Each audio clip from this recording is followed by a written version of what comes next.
Assalamualaikum, hörmətli qarindaşlar. Şərq Türkistan sürgündə hökuməti televiziyasının xəbərlər proqramısında görüşənləri qızğın qarşı alınız.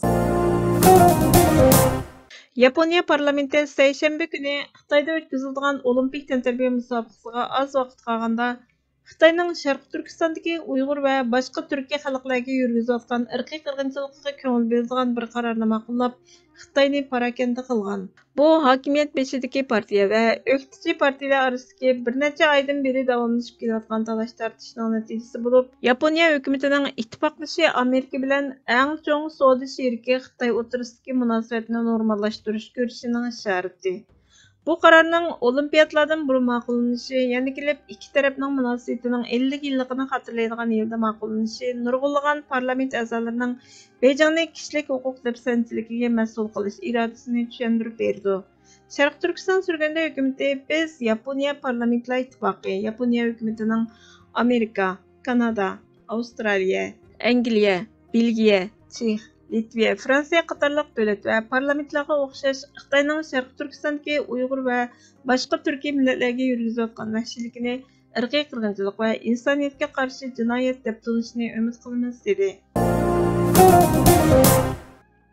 Xitoy raketa olimi Xitoydan qochib G'arbga sig'ingan. Uning Beyjingdan qochishi Angliya va Amerikaning darajadan tashqari boshqarilgan bomba ishlatishga qarshi mudofaa programmalarini tezlatishga yo'l ochgan. Xitoyning sistemini o'zgartirish uchun 2 yil vaqt ketishi mumkin ekan. U Xitoyning dangliq Avasiya sanoati shirkatida DF-17 tipliq boshqarilgan bombani 2000 ingliz miliga yetkaza oladigan o'ttir musofirlik yuqori suratlik ovoz to'lqini qo'zg'atish mashinasini taraqqiy qildirishga yordam bergan. Manbalarda aytilishicha, 30 yoshga kirgan bu olim issiqlik izlash texnikasi orqali dunyoning har qanday yeridagi nishonni ura oladigan darajadan tashqari tez suratlik boshqariladigan bomba yetkazish sistemasiga bog'langan.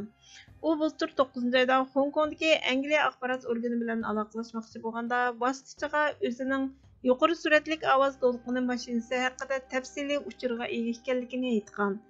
Agar u bayqilib qolgan taqdirda o'ldirilishidan ansirab ayoli, o'zi va bolasi uchun panohlik tilagan. MI6, ya'ni maxfiy axborot mulozimat markazi London HQ bir telefon qabul qilgandan keyin ikki axborot xodimi va texnika mutaxassisidan tarkib topgan 3 kishilik guruhga Hong Kongga o'rinlashtirilgan.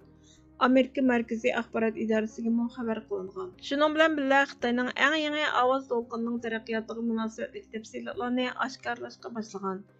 MI6 atritiga Amerika Markaziy axborot idorasining 2 kishilik guruhi qo'shilgan. Texmi bexatarlik joyiga, ya'ni Amerikaning Germaniyadagi havo armiya bazasiga, Angliyadan Amerikaga uchishdan ilgari ma'lumot berish uchun bir kun vaqt berilgan. Hipersonic qurollari Mach 5dan tez suratda mangdi hamda ularning tez suratda yetkazilgan mashinalari an'anaviy ballistik boshqarilgan bombaga qaraganda oldin faraz qilg'ili bo'lmaydigan yo'lni bo'ylab mangalaydi. Amerika ministerligining 2020-yildagi xabariga qaraganda Amerika 2019-yili sinoq va mashq uchun ballistik boshqarilgan bomba qo'yib bergan. Har qanday badal to'lab mustaqillik va hurlikning buzg'unchilikqa uchrashiga aslo yo'l qo'ymaslik, hurlikni va mustaqillikni haqiqiy ma'noda qo'g'dash va buning uchun eng oxirgi shaxsning eng oxirgi tomchi qinini iqtib insoniyat tarixini shonliq o'rnaklar bilan bezash. Mana bu mustaqillik va hurlikning haqiqiy mohiyatini, keng ma'nosini, yuksak qiymatini vijdoni bilan tunib yetgan millat uchun asosiy va o'lmas prinsip. Faqat bu prinsipda ching turib, har turli fidokorliklarni har vaqt berishga tayyor millat davomli insoniyatning hurmatlashi va qadrlashiga loyiq bo'ladi, deydi Mustafa Kemal Atatürk. Bu prinsipga amal qila olmagan millat qulluqqa, xo'rliqqa mahkum. Tavranmas ishonch, kuchli iroda, izchil harakat, qattiq intizom bizni mustaqilligimizga elib bordi. Mustaqil davlatimizda hurligimiz, qadr-qimmatimiz bo'ladi. Hurmatli ko'ruvchilar, xabarlarimizni ko'rganlar uchun ko'p rahmat. Kelar qitimli programmamizda ko'rishguncha Allohga omonat bo'linglar.